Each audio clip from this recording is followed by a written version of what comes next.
Hey True Believers, Englentine here with another batch of new comic book reviews, which some of you are going to question because they're a little bit older. But I'm a little bit late reading them. I wanted to talk about them. That's the way it goes. Also got to include this week's Green Lantern issue written by Tim Sheridan. I did a full freaking frame by frame on I Love Comics, so by all means go check that out after you see this video.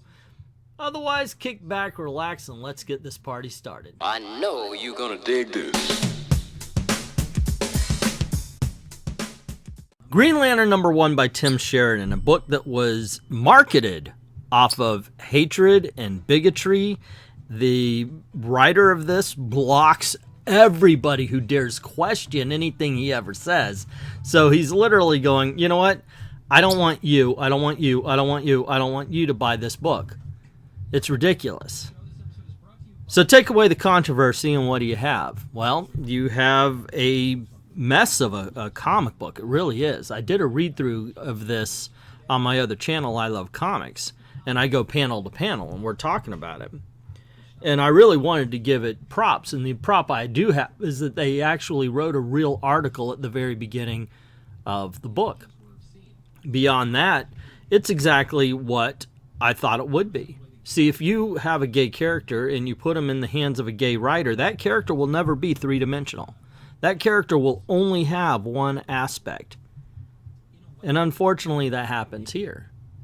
There's a plot. The plot doesn't seem too horrible. You know, evil entity is coming out. They've got to stop it. We've seen it 100,000 times, but once again, it's not what it's about, it's how it's about it. And this one isn't about it very well. They do jumps between a bank robbery and Alan Scott in the war, and it's so jarring, and at some point it does seem like they're jumping from panel to panel to panel to panel to build up tension, but instead of doing that, it becomes muddled and confused. This is just structurally a bad comic book.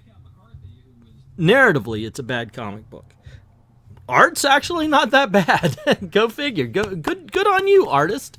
But overall, don't ruin the freaking JSA. Don't ruin Alan Scott. He's been here for 80 years. Writers and artists, creators of comic books today, they should understand that they are the wards of the characters. They do not own the characters. But unfortunately, recently, we just see the ruination of the characters. And Alan Scott is no different.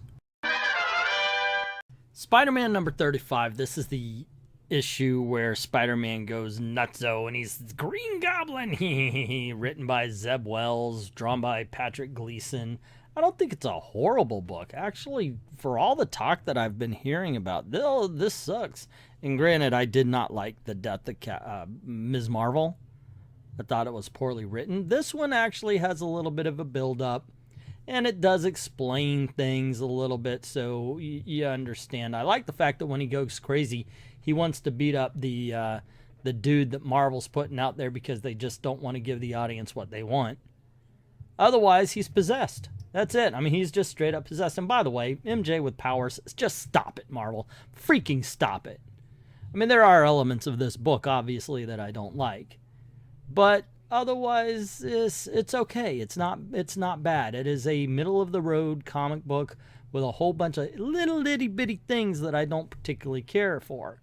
I also, by the way, don't particularly care for the new Kraven. It's like, oh, we're going to kill the father and then replace him with a son that's exactly like him. Why don't we just not talk about the fact that we killed the father? You know, that kind of thing. I don't know. Overall, is it worth it? No. But it's hard for me to say too many comic books these days are worth it, especially at the price points. I do believe that at some point in time, we could actually get a good Spider-Man story and a good Peter Parker story. But like I said, it will take writers, artists, and editors willing to give the audience what they want. Now, this is a Fire and Ice I can get behind.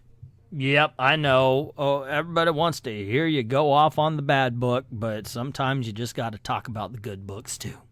And here we have Fire and Ice #1. And let me tell you, when I heard they were going to do, Frank Frazetta? Hell yeah, I'm in for that. Especially, I mean, look at all these covers going by. They are so freaking cool. And then you add on to the fact that it's Bill Willingham as the writer, Leonardo Manco as the artist. And look at this. He's actually doing a really good job. One thing absolutely you can say about this book is it is a beautiful job. And Bill Willingham, he's one of my favorite writers, Fables and Elementals and such. But I got to be honest. I mean, that's what I'm here for. I am more responsible to you guys than I am Bill Willingham. I like this book. Let's get that out there. This is going to end up being a positive review overall. That being said, this is almost a paint-by-numbers fantasy story. You've got one tribe trying to kill another tribe. You've got the queen with the two sons. One of them is the favored one, and Scar, Mufasa is the favored son, and then Scar wants to take his place because he wants to be king. That being said, it's never what it's about, it's how it's about it. And this is just a very jumpy, kind of exciting kind of book. I really enjoyed myself with this one. I really want to see the next issue as well. And that's pretty cool. So overall, do I recommend this? Abso-freaking-lutely. If you've read comics for any amount of time, you'll notice a lot of familiarities. But still, it's pretty damn good. Christian Ward, Batman, City of Madness, Book 1. All right, so here we go. We've got, what, Christian Ward drawing and writing it with letters by Hassan Ostaman El-Hiway and a cover by Christian Ward. Awesome. That is freaking awesome. Okay, so we get ourselves a Revenge/Court of Owls tale. It's not too bad. It's not great. It's definitely not worth any kind of elevated price that a black label large-size book would bring. Seriously. But I'm not a biggest fan of Court of Owls either, so take that with a grain of salt or however you want to take it. I think the painting is pretty good. I like the art. There's a new Two-Face. Did I miss something here? It's actually Three-Face now. It's Harvey, it's Two-Face, and the combination of the two thinking together. I guess that's what you get. So anywho, you got some troubles. There's a kid, he wants revenge. Two-Face is doing the criminal thing. You got Court of Owls, and somebody in the Court of Owls has decided, hey, you know what? Deep beneath Gotham, where Batman doesn't know, we have a monster, and we're keeping him locked up. Of course, there's always a rogue something or other here or there, and in this case, you got a rogue Court of Owls guy going, hey, you know what? We need to raise Gotham to the ground, and we need to bring that monster out.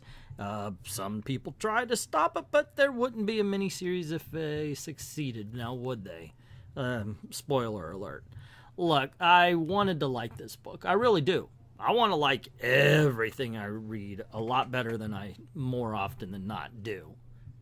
But unfortunately, it's, I don't know, sometimes you just get hit and it's like, I could see everything coming.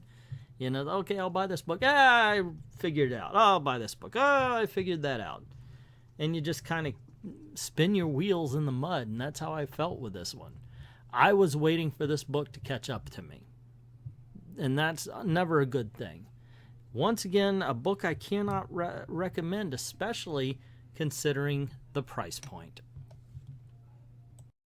All right, gang, as always, we line these up. Worst to best, which ones win? I don't think it's going to be a surprise to anyone that The Green Lantern was the worst comic book this week. Or today, this video, I should say. This is just structurally a bad book. Take away all of the controversy surrounding it, and it is a poorly written, well-drawn, but poorly put together and paced book. While I liked Batman City of Madness, I do have to put it in the third spot. I thought it was kind of mundane. Like I said, I was waiting for this book to catch up to me, and that's never a good thing. While I think the art was fine, the story I've seen before, and I was able to figure out.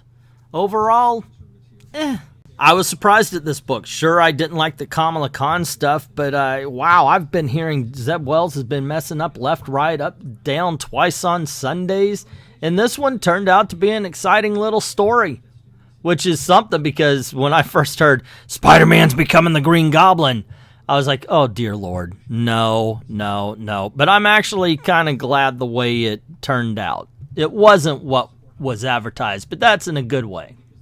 I don't know, I think it's no surprise that I would find Billy Williams' Fire and Ice to be the best. It really was, even though, yes, of course, I've seen the story before, I think this one is done pretty well. So Fire and Ice wins the video, and the one that I would say most, you should go out and find this book.